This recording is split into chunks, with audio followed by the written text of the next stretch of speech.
Hello and welcome to my channel. Today we'll be doing some speaking practice exercises. We'll be practicing for the task 2 of your speaking IELTS exam in particular. And today's exercise is designed for levels B1 and B2 in mind, but don't worry if you're not intermediate or an upper intermediate English learner. You can still try this speaking exercise today if you are practicing for your IELTS. Now, if you are not B1 or B2, it is best to have an English dictionary and a thesaurus or a translator so that you can try to follow the vocabulary and speaking that we'll be doing. Right, so let's try a warm-up first. I would like you today to think of places. So today we are describing a restaurant. Now think of all the types of restaurants that people usually go to. Think of a restaurant that you usually like, and think of all the different types of eateries and eating out experiences, dining out experiences that you can think of. Now I would like you to think of one type of dining experience place in particular. Think of a type that you perhaps like or usually go to, and think of a type of dish that you usually could order from a place like this. So imagine you are at the restaurant right now and had the menu in front of you. Which of these dishes or meals, as we say, would you order? What would be available? And also think of the type of environment you're in, the ambience of the restaurant and the restaurant service. What is it like? Can you describe it? I would like you now to think of at least 4 different types of restaurants in English. Think of the English words, okay? And now we're going to look at a few adjectives and words together, but let's start with places. Let's start with different types of places to eat out. So study the types of restaurants given here. Think of where you prefer to eat out. Out of a fast food outlet, an upmarket restaurant, a pizzeria, self-service restaurant, and a canteen. Which of these places are you familiar with? What do these words mean in your language? How do you explain each of these words in English? So I want you to define them and describe them. Okay? Now that we have done part 1, we go to thinking about a dish, thinking about a meal or food that you can order from these respective places. Now, I would like you to think of one specific dish that you can think of, that you can get from any one of these places. Imagine the dish was in front of you, and I would like you to take a moment to try and think of what words you would use to describe this dish. Now we're going to look at the adjectives below and see if you used any of these adjectives. Okay, now we're going to put them into each correct category. I'm going to give you 1 to 2 minutes to do this. You can pause the recording and put these adjectives into either positive or negative category. Now that you're done, let's have a look at the answers together. Right, so bland is definitely negative, right? Bland is tasteless. It's a synonym. Nutritious is a positive adjective. Nutritious means full of healthy vitamins and properties. Delicious is positive because it means very tasty. Pricey is always negative because it means it's too expensive. Filling is always positive because it means you feel satisfied after having eaten. So I know some people say, "Ooh, I'm full," so it's a negative, uncomfortable feeling. That's not the word filling. Filling is actually a feeling of satisfaction. The opposite of filling, the negative word to describe you would be I feel heavy, okay, after a heavy meal.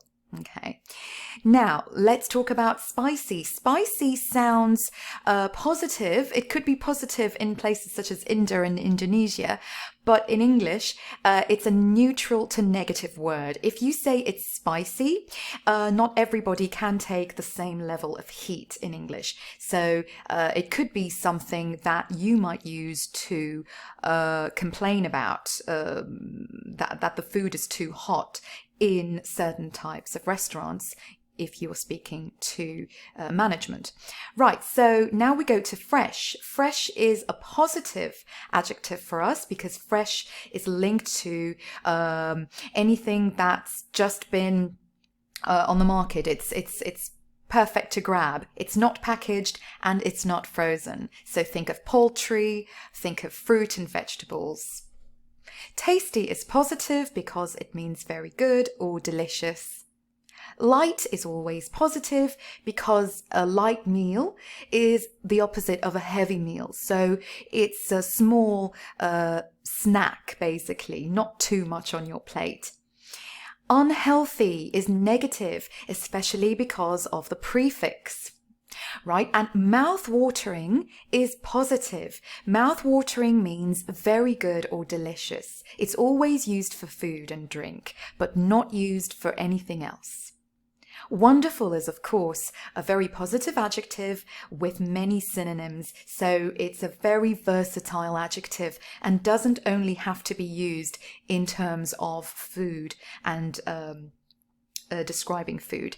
Right, so now we go on to some speaking practice and some writing practice as well. I would like you to work alone, or if you have a partner, work with a partner. Think about a restaurant that you've been to in the last few days or weeks. Write or tell your partner about 1 or 2 sentences about the food that you experienced in this place. Use examples like the one you see below. Let's read it together. Read, listen, and repeat. I found the dishes extremely tasty and light. Listen again. I found the dishes extremely tasty and light. Now repeat that. And we go on to the second part. The food was a bit bland, to be honest. The food was a bit bland, to be honest. And repeat. Now that you've practiced these 2, I would like you to write 2 other similar sentences to describe a restaurant you've been to recently. Make your descriptions more natural and more interesting by using adverbs that qualify, qualifying adverbs we call them. Examples of this are a little or slightly, or it was fairly quick, or service was really slow, or the food was extremely delicious, or it was a bit spicy for my liking. Now try to write those in 1 minute and then speak.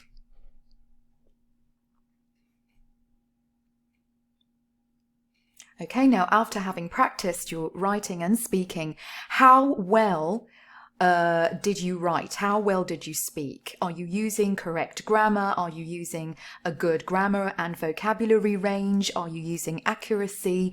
How is your pronunciation and your intonation? What does your tutor say about you? What does your teacher say about your speaking and writing performance? So your tutor will be able to give you a very good review of your speaking and writing performance. So now that we've done this, I want you to remember that each time you do learn, it's important to record it so that you can use it later, okay? And describing services are just as important. So now from describing food, let's do some adjectives together to describe how good or how bad a service is. Good or bad are not the only adjectives that you can use to describe things. We want you in the IELTS to use more elevated words, complex language, complex vocabulary, and complex structures. So what I want you to do is now listen to my words and categorize my words into positive or negative adjectives to do with service. Ready? Let's go. The first word is efficient, poor, excellent, slow, fast, terrible, friendly, unfriendly. So, did you classify these words as positive and negative adjectives? Let's have a look. So, let's go through the positive adjectives. Efficient is positive because it's synonymous with practical and good. Okay, and that it was convenient service and that it was pleasant, so efficient. Excellent is very positive as well, very good. Okay, so it's a supreme adjective. Fast, good. Fast delivery, fast service is always a good idea. It's always positive. Friendly, of course, is a very positive adjective. Now, the next ones, the ones I'll be mentioning next, are all negative, of course. Poor, slow, terrible, unfriendly, all negative adjectives. So, how many of these adjectives today did you use in the first part of your listening, of your speaking, that we did just a few seconds ago? Did you use any of these? If you did, that's a very good sign that you can probably get anywhere above the average of a 6. Say, if you really think that you felt confident, you felt comfortable using all these expressions and you used quite a lot of them. But think about it, how many of the words we did in this lesson together have you used already in your speaking? Now let's move on to the speaking part test 2. This is what your test on the day would actually look like, or something very similar to this. The examiner will give you 1 or 2 cards and you'd have to speak about the topic for 1 to 2 minutes maximum. You will not have longer than 2 minutes to speak on this subject. As you can see, they are very thematic, prepared topics. So you'd have to be able to be very fluent. Don't hesitate too much. Definitely avoid repetition and keep in mind all of the assessment processes that we have mentioned in my previous videos so that you can focus on the content of what you're saying. Right, so let's go to the first one. It says, describe your favorite restaurant. Okay. Now, I want you to work with your partner if you've got a partner. If not, work alone. But if you do have somebody to work with, take it in turns to answer these cue cards. And try to use the vocabulary we learned today in our lesson. Remember, you've got 1 minute to take notes and you've got up to 2 minutes of speaking. Let's try the first cue card. Describe your favorite restaurant. You should say where it is, what kind of food they serve, how often you go there, and explain why this is your favorite restaurant. You have 1 minute of writing then stop the recording and start speaking for 2 minutes. After you've done that, let's go to the second cue card. It says describe a restaurant you know. You should say where the restaurant is, what type of food it serves, how often you go there, and also tell your examiner why you would recommend the restaurant. And again, 1 minute writing preparation time and 2 minutes speaking time.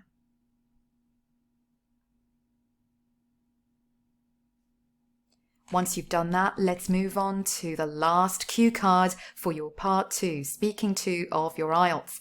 Describe a restaurant you recently visited, very similar to what we just did.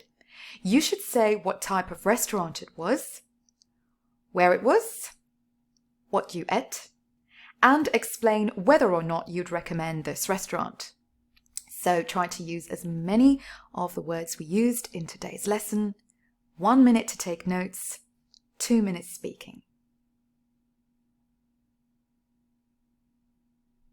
Once you've done that, then you can assess your own speaking with a friend or somebody who speaks English. Probably an English speaker is the best option here, or your English tutor who will be able to help you in the expertise of the language, the knowledge, assessing you and monitoring your progress as you go along. So if you practice these tips and tricks, and each time you learn a new list of words, always remember to record them, you are guaranteed a high level of success in your IELTS. But remember, for your IELTS to be as successful as you want it to be, you need months, not just weeks, months of speaking, writing, reading and writing preparation. And your tutor will be able to help you with all of these things. So if you liked my video today, please click like and subscribe and share it among your friends who are learning English. Have a good day and see you soon in my next videos.